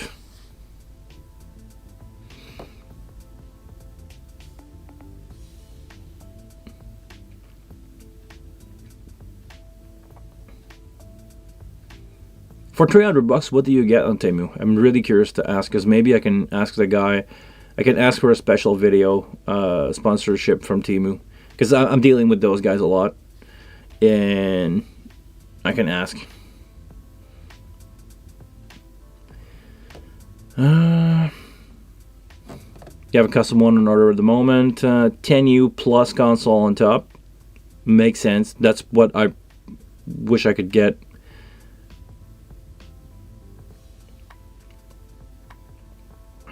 But the table are not going to be that big. That's the thing.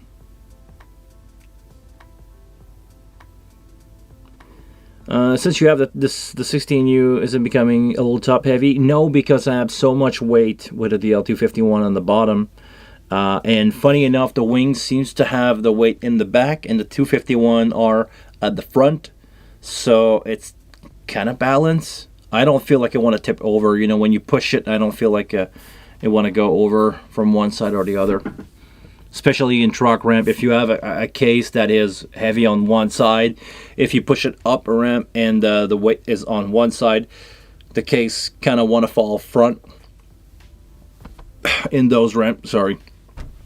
And if you're doing it the other way, you're pushing it, and when you're at the top, it feels like it still want to go over the ramp and then fall back. So no, to me it's been, the weight have been distributed kind of nicely, and I still have a lot of space left for drawers. So that's probably the future for that case. I'm probably gonna have some closed drawer in there. Let's say that somebody stupid flipped my case over. I don't want to. I don't have to, having to play. Having to put everything back in the drawer and everything falling apart in there. So I'm going to get some closed drawer and make sure that I can run with that. But when you say you have to build it, I mean, is it like Lego? All the holes are there? Is it like IKEA? It's an IKEA case. You just need to build it, meaning if all the rivets are there, and if everything is cut and all the rivets are there, you can probably do that in an afternoon. If everything is well made. Because I've built some case myself, and the thing is cutting everything. Now you have to measure the it comes in parts, yeah, but if you have to cut anything, it's not worth it at all. Like if you have to cut anything, go to actually do the exercise just for fun. Go to TCH, Trans-Canada Hardware. They are a huge part supplier for any road case company out there, Canadian, American. And I know Pancho, you're in the States, so your money right now is worth a lot for us, because the Canadian dollar is like down the toilet right now. So if you want to order some parts, and if you're really good DIY, you can probably build a case for maybe less than that, because tracks are not that heavy. It's a 1/4 inch material that they use for those cases. You can probably DIY your own, but it's tough. My first case that I built for the wing, it took me 2 days. I disassembled an old lighting case, cut everything, reassembled, drilled every hole, snapped every rivets in that case, and there's like 100 of those. So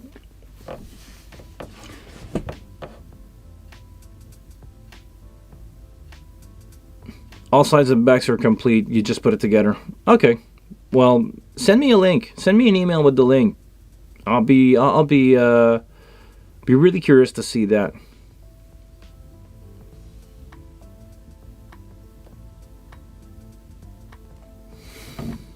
Okay. Should I fire up my laptop and see if we can get something going into the wing? Would be fun. Let me slowly turn that back up. Yeah, but Temu is so hard to find stuff, man.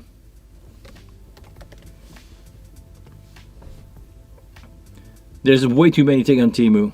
And depending on the country you're looking at the website from, you're not going to get the same result. So, be careful with that. Alright.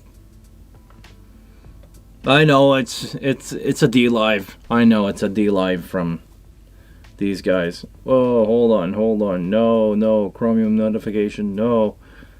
We have a wing in here.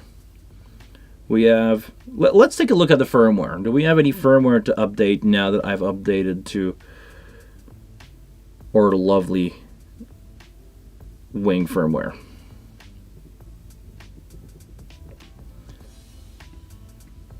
I don't know, it's the first time that I have Chrome notification. Most of the time they're off. I just turn everything off. Up to date, Behringer and my MacBook. Alright, oops, you saw my MAC address for that. So, okay, let's finish, let's complete the setup here on the new card. That's definitely gonna go away. Well, okay, it kept the information. It kept the other receiving stuff. So, auto mix. That was probably in an amplifier before. So it's gonna be Wing Compact 2.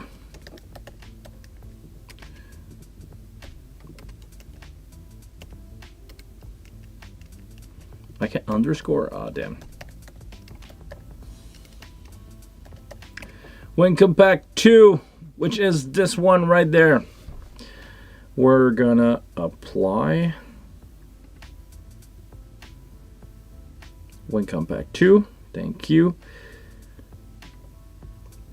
Anyone know what the encoding is? I don't remember.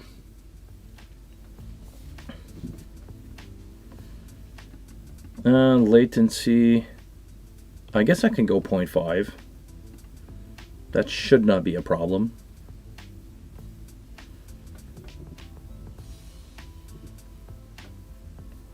Do we have anything else? It's on switch. Do I want that to be redundant? Most of the time I'm redundant because I'm running two network. I'm gonna go redundant. Yes, this device must be reboot for that. AS50 config. We're gonna leave that as it is for right now. Okay, let's go device. Reset device. We're gonna go reboot, and everything that we did should be good, and I should be connected to primary. Or I'm gonna brick it and we just lost all the progress that we did. But no, I believe I'm gonna be fine now that I have the right firmware on it. So it should reboot. It's gonna be there in a few seconds. Maybe I'm gonna be connected to the secondary. link down on the secondary. No, I'm good. I'm in the primary. I have IP address, and we can start to link some stuff. All right. So the transmitter is going to be my MacBook, and I want the receiver to be the Wing 2 Compact. We have, let's say 16 channels, going to be enough. Can I shift click that? Is it or control click? It's control click. In series of 8. So from my MacBook, I'm going to get 8 input. Can I rename those? Is it going to be here?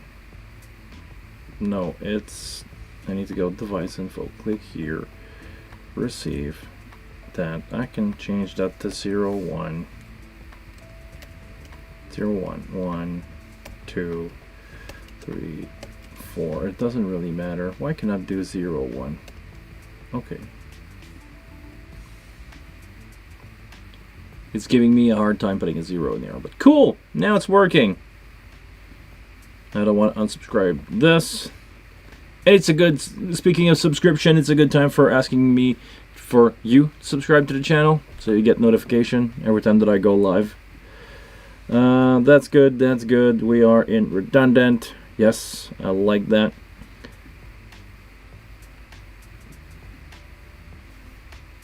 Alright, simple rate of 48K. I have the option. So what does simple rate pull up? Oh. Doesn't really matter. Alright. So encoding. BCM24. That's good, that's good, that's good.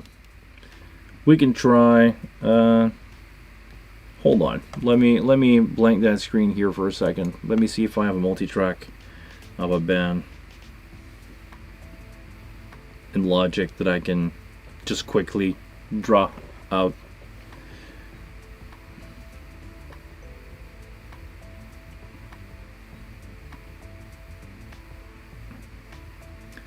There's nothing in recent. Okay, well, I'm just gonna build a new project with a couple of virtual instruments then.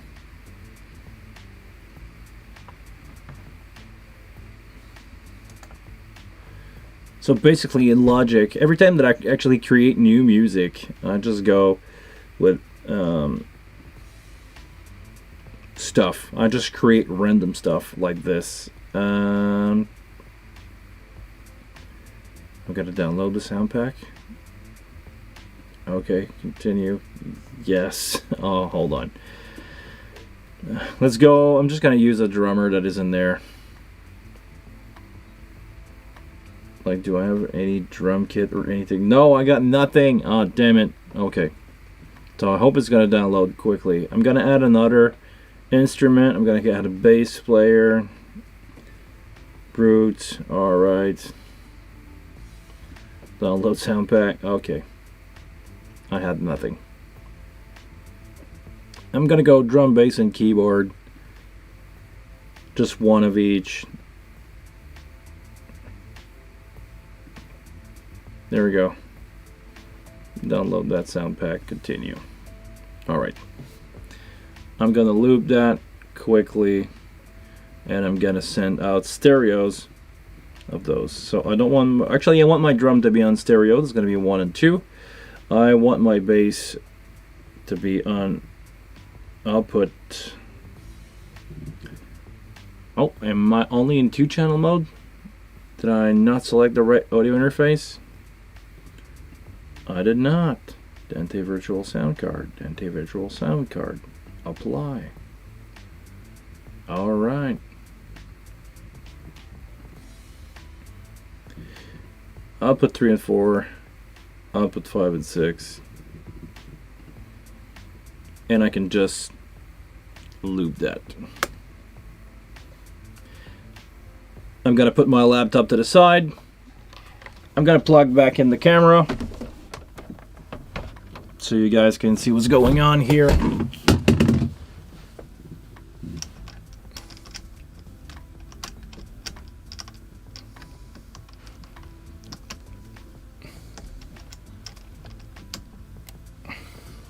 Hey, we're gonna have a camera. There we go. We can do this. And give me 1 second. I'm just gonna set up the ISO for that. There we go. Should make a lot of sense now. It should be beautiful for your eyes to see. And while we download some stuff, let's see if we can make from 25 a couple input out of Dante. Dante. Hey, that's a really good sign. That seems to work. That seems to be really loud too, so I'm just gonna drop the volume a little bit on the drum kit itself and Logic.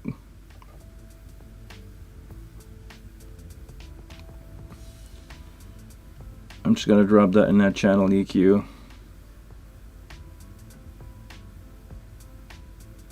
$60 dB is gonna be enough.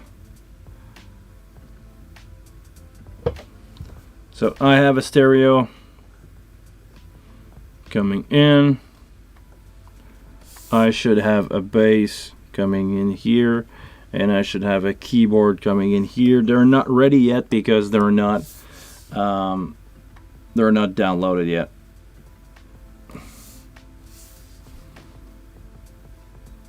So it's downloading, it's downloading.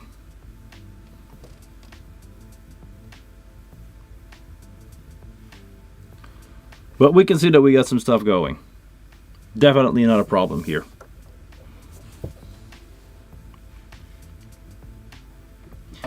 Meaning that it worked.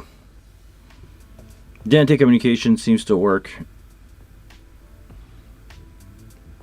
I have stuff in 1 and 2. I'm just gonna try quickly to change the output of these. Is it gonna work in...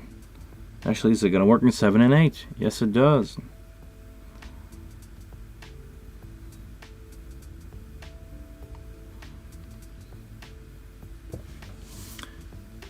All right. Do I have my CC working now? No, because the console's not plugged in. Well, it's been a good 2 hours. I got signal coming in from Logic, so to me it's a win. Seriously.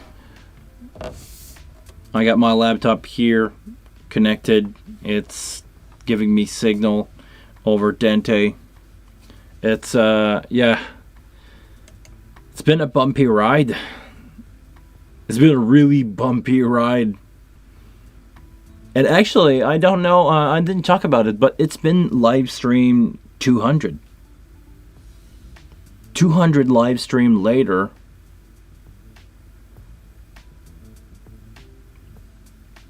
We're here.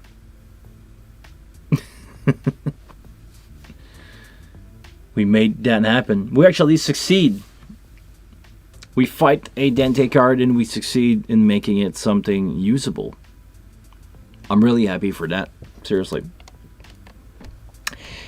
And like every random live stream, no apologize for the quality of what you get here. It's not meant to be good. It's just meant to be what I'm working on. But I'm really glad that I spend my time with you guys. And on that note, I'm really, really hungry.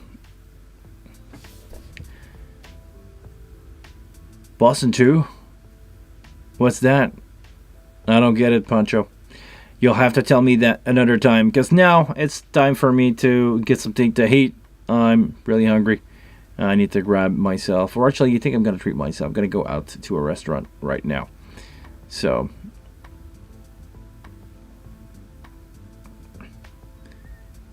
you mean a Brooklyn 2 card? It's a Brooklyn 2 card, not a Boston 2. It's a Brooklyn 2 card. Yes. And I'm... Actually, they work just fine. I know they have the Brooklyn 3 card right now, but I think it is more... It has to do more with the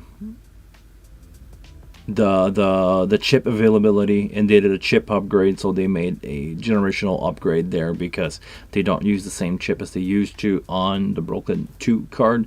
But as far as I know, they work the same. Maybe some implementation in the future will be different, but I don't think it's going to be an issue at all. Not for me, not for what I'm doing. Seriously, the only reason that yeah, I did it. Yes.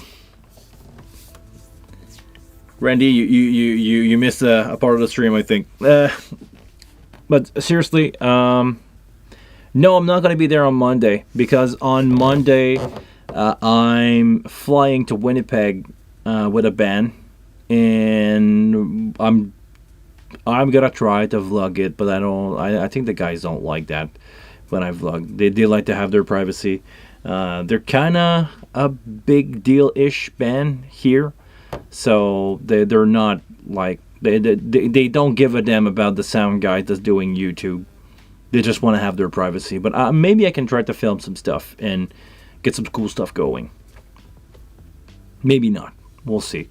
But no, Monday I'm flying in and out of Winnipeg, from Montreal to Winnipeg. So if you are in the Winnipeg area and want to say hi, I'll be at the Saint Boniface Auditorium for a 24-hour. Because that's gonna be really hard, to be honest.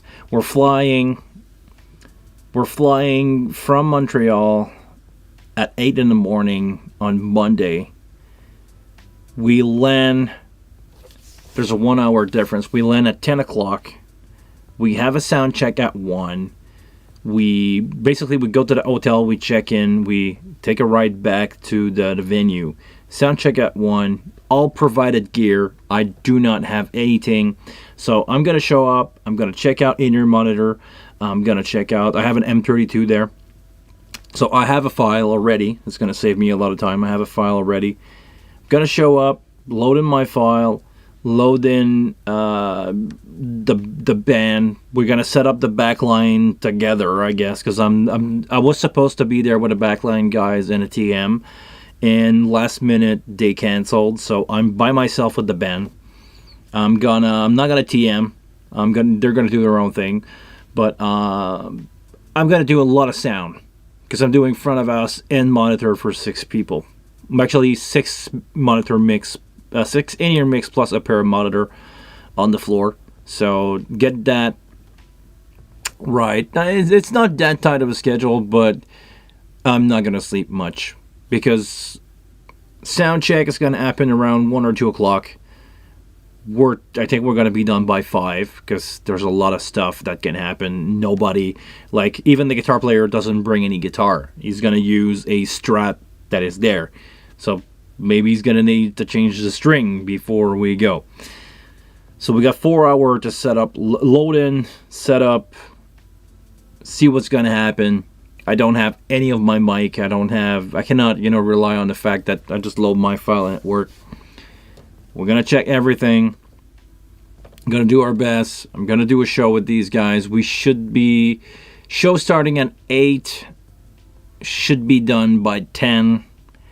We ride back to the hotel, and we're flying out the next morning at 8 in the morning.